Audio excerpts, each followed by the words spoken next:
the fire here? The fire was reported by some neighbors, and then we had some crews that were pretty close to the scene. They got here and saw smoke coming from the eaves, and then they called in an alarm, and of course companies got here and did find the house full of smoke. It appears to have originated in the kitchen area.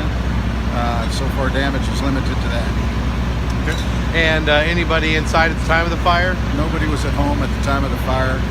The homeowner did lose one pet, but we were unable to save a dog. He was in there and just got a little bit too much smoke. So firefighters did bring him out and tried to give him oxygen and resuscitate him, but they were unsuccessful. And go ahead, Phil. There no flames when you got here? Yeah, the kitchen was burning. Smoke was, of course, starting to build up a little bit more when the companies got here, but they were able to go in and keep it confined to the kitchen area. You had to use quite a bit of water on that, or they used Not much at all. Not much at all. Guys did a really good job of putting it down pretty quick. So probably less than 100 gallons. And when we're out in the kitchen, was the fire originating from? The stove. Was it left on? Possibly. We're still investigating. That's not confirmed yet.